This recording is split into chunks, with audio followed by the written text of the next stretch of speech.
Sejam bem-vindos, né, à nossa segunda aula, né, prática da disciplina de fundamentos semiológicos. E hoje, né, pessoal, a gente continua com aquele problema, né, aquele problema não foi solucionado em relação ao vídeo. Então, eu vou, né, dar aula aí com base no material que a gente tem. E qualquer coisa, vocês parem, né, sinalizam aí alguma dúvida ou alguma coisa que vocês queiram acrescentar para poder a gente dar prosseguimento, tá ok? O áudio tá bom, pessoal?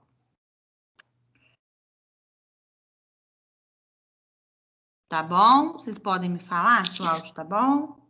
Tá bom sim, professora. Tá, né? Vou compartilhar aqui uma tela com vocês. Se vocês não estiverem vendo aí, vocês me falam.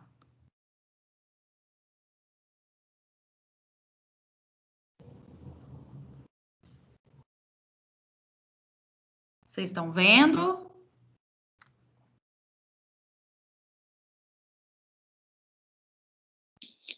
Sim. Então, pessoal, né? Hoje a gente dá início aí à nossa segunda aula da disciplina de Fundamentos Semiológicos de Enfermagem, e hoje a gente tem três assuntos aí distintos, né, relacionados aí ao exame físico, né, avaliação do paciente, que a gente vai tratar hoje, né, então a gente vai falar um pouquinho sobre a avaliação da pele, da mucosa e os anexos, o que a gente deve observar, né, em relação aí à pele, à mucosa. A gente também vai observar e avaliar, né, como que se dá a avaliação da cabeça e do pescoço, o que a gente deve observar, né, em um paciente na hora que a gente estiver examinando aí essas partes, e o que a gente vai avaliar na marcha e na postura do paciente. Então, a gente sempre, né, avalia o paciente como um todo, porém, a gente vai avaliando por partes, né? A gente vai seguindo uma ordem aí céfalo-caudal, como eu falei na aula anterior.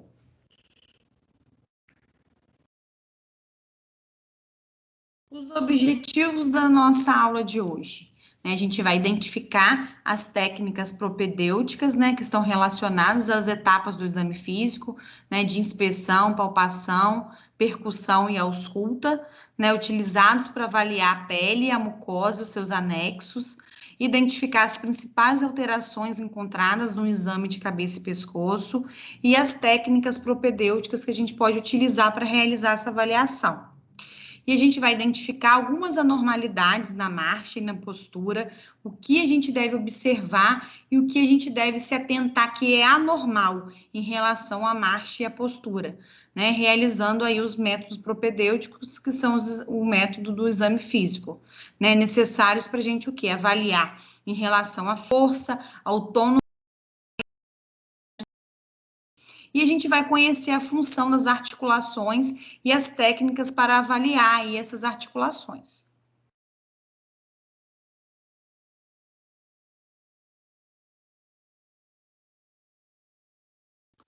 O nosso primeiro tópico, né, que a gente vai tratar aqui é sobre a avaliação da pele, da mucosa e os seus anexos, né? O que a gente deve observar aí ao avaliar um paciente? Primeiramente, a gente vai o quê? Tratar um pouquinho da anatomia da pele, né? A gente tem camadas na pele, né? Que a gente tem três camadas na pele, que é a epiderme, a derme, a hipoderme ou o tecido subcutâneo. Então, essa parte externa, né, da nossa pele aí, essa primeira camada, ela é chamada de epiderme, né, que é a camada mais externa. A camada intermediária, que é a camada do meio, a gente chama de derme, né? E a última camada a gente chama de hipoderme ou tecido subcutâneo. Né? Então a gente sabe que a pele é o maior órgão aí do nosso corpo, né? Então ele é também responsável por várias funções, né? Uma das funções é manter a temperatura do nosso corpo, né? É um órgão sensorial, né? Ele também nos fornece aí a função do tato, né? E a gente tem que dar, né, a devida importância e avaliar, né, a gente tem que ter critérios, né, para realizar a avaliação da pele e o que a gente pode achar de anormal aí em relação à pele. Vocês estão compreendendo? Estão? Pessoal, vocês estão me ouvindo?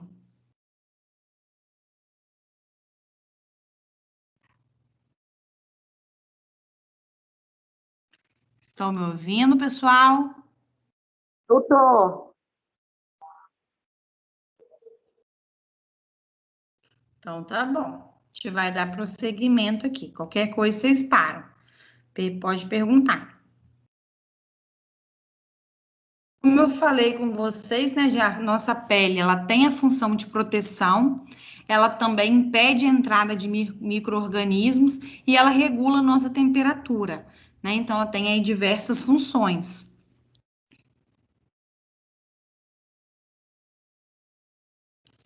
E essa avaliação da pele e os seus anexos, né? Quais são os anexos da pele? Que são as glândulas sudoríparas e as glândulas sebáceas, né? Que são duas glândulas que fazem parte, né, da pele, né, que são os anexos da pele.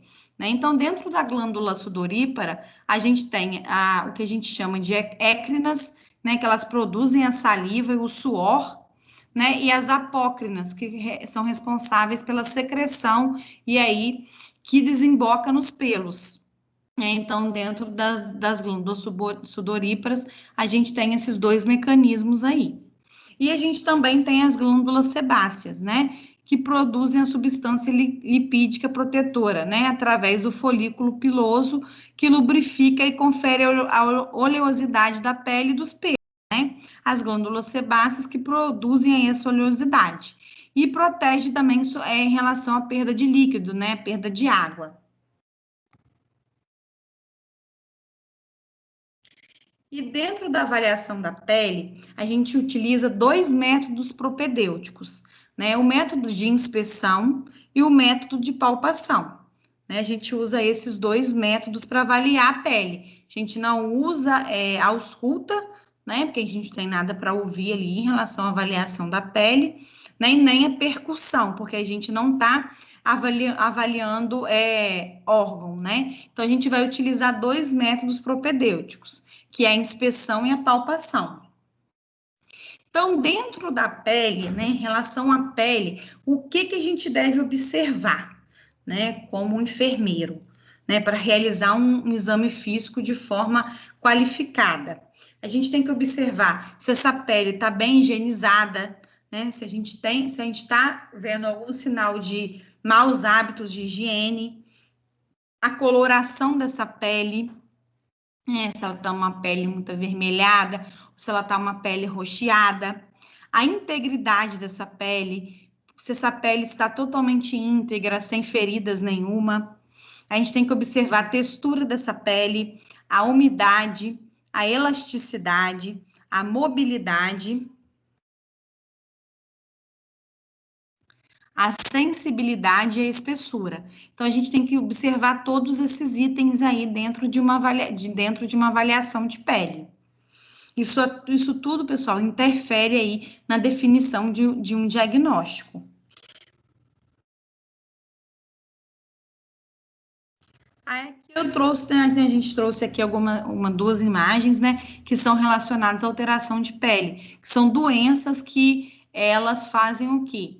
Elas alteram a coloração da pele. Uma dessas doenças é o vitiligo, né, que começam a aparecer manchas brancas, né, é uma doença que não tem cura, né, então se essa doença ela vai se manifestando no corpo, começam a aparecer manchas brancas, né, e em diversas partes do corpo, e depois isso vai se alastrando.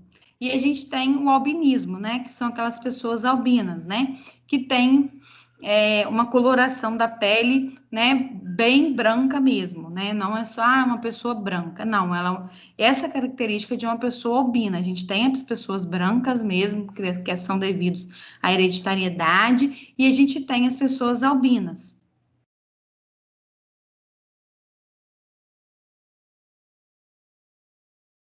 E em relacionado à alteração, né, continuando aí em relação à alteração da coloração da pele, a gente tem aqueles pacientes, né, cianose, né, que a gente aparenta, né, a pele arroxeada, como na primeira figura aqui, que tá aparecendo os dedos, né, desse paciente, né, todos cianóticos, né, roxeados, isso é o quê? Falta de circulação sanguínea, né, quando começa a roxear assim, né, a ponta dos dedos, é indicativo de quê? De falta de circulação sanguínea. E quando não acontece a circulação sanguínea em determinada parte do nosso corpo e começa o quê?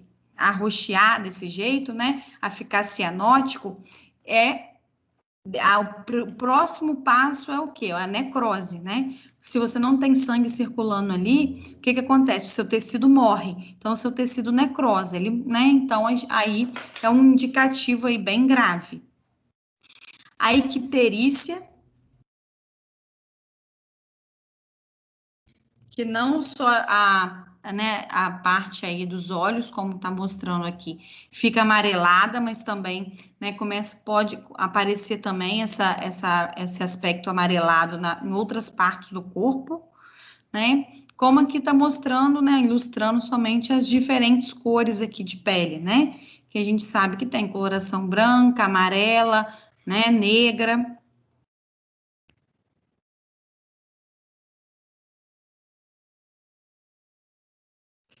E um exemplo aqui, pessoal, em relação à pele do idoso, né? A pele do idoso, ela reflete, né, modificações do envelhecimento, né?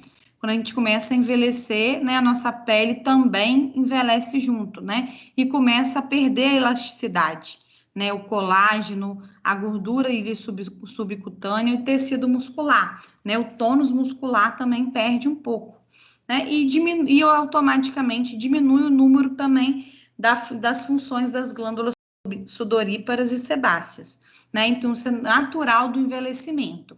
E aí, o que acontece, né? Quando a pele fica assim, sensível, sem elasticidade, é a probabilidade de você acometer, né? De ter acometimento de feridas muito grande, né? Às vezes, só o fato de você coçar a pele, o idoso ele já abre ali uma ferida.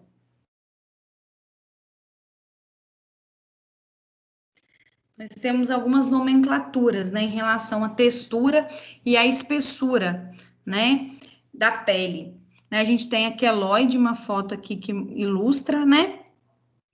Muitos pacientes têm esse problema de queloide quando sofre qualquer lesão, ferida, na cicatrização fica essa queloide, né? Fica esse tecido aí sobreposto à pele, né? Nós temos o que a gente chama de textura, aspereza, né, que é uma sensação de raspar, é aquela pele ressecada, né? Temos a cicatriz, que fica aquele tecido fibroso, né? Ali naquela região não cresce pelo, né? E não tem poros, então fica acima da camada da pele.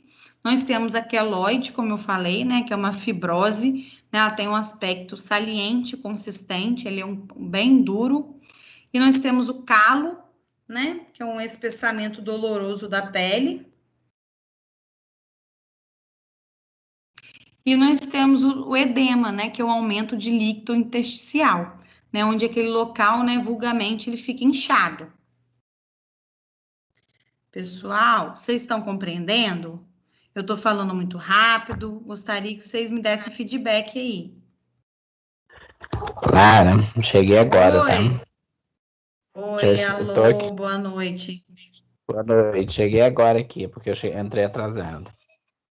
Tá ótimo. Pessoal, quem Sim, já dá está para mais entender. tempo, tá dando para compreender? Eu estou falando muito rápido? Sim.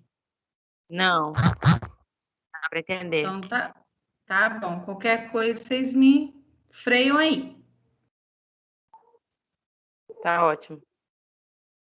E aí nós temos alterações relacionadas à umidade da pele. E isso também, né, a gente tem diversos nomes, diversas nomenclaturas para tratar em relação às alterações que ocorrem também na umidade da pele. Então, a gente vai observar a quantidade de suor e sua, né? A diaforese é o que? É uma umidade generalizada da pele. Então, a pele, toda a nossa pele, ela fica de forma úmida. Nós temos a hiperidrose, que é uma sudorese excessiva e localizada, né? Geralmente é quando tem certas pessoas que têm uma grande quantidade de glândulas sudoríparas localizadas em algum lugar do corpo, e aí naquela região ali ocorre uma sudorese excessiva, né? Tem gente que tem, né, sua muito pé, né, sua muito debaixo do braço. A xerodermia, né, que é aquela pele ressecada e com descamação superficial. Geralmente isso acomete muito no idoso, porque ele perde a elasticidade da pele, né? E o turgor diminuído. A pele demora mais de 30 segundos para voltar ao normal.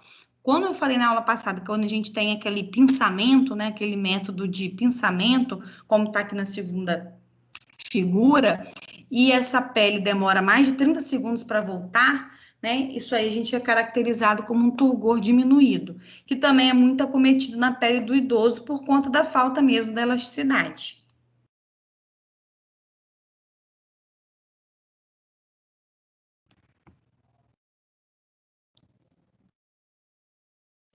Aí aqui temos relacionados à integridade da pele, né? A gente pode observar lesões, né? Que podem ser medidas avaliando o seu aspecto, a cor, o seu tamanho, a sua localização, a sua profundidade e a presença de exudato, né? Que é a secreção, o tipo e a quantidade.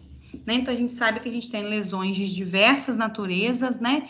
De diversas complexidades, né? Tamanhos, formas. Então, a gente deve sempre estar se atentando para isso. Em relação à classificação das lesões, né? A gente tem a classificação que a gente se dá o nome de pápula, né? Que é uma elevação sólida da pele, delimitada de até 0,5 centímetros de cor rósea. Então, a gente pode observar que essa pápula, né, não é caracterizado por tecido purulento, né, não sai pus, né, não sai secreção. São mais feridas no aspecto seco mesmo, né, que medem mais ou menos até 0,5, são feridinhas menores. E nós temos a pústula, que é uma elevação da pele, né? E essa elevação da pele, ela é o quê?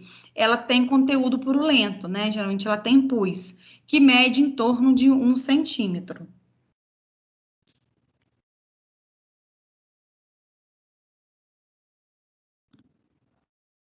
Nós temos a classificação, né? Continuando a falar da classificação de lesões, nós temos a classificação que é chamada de tumor, né? Que é uma lesão de conteúdo sólido, que ela pode medir mais que 3 centímetros de diâmetro,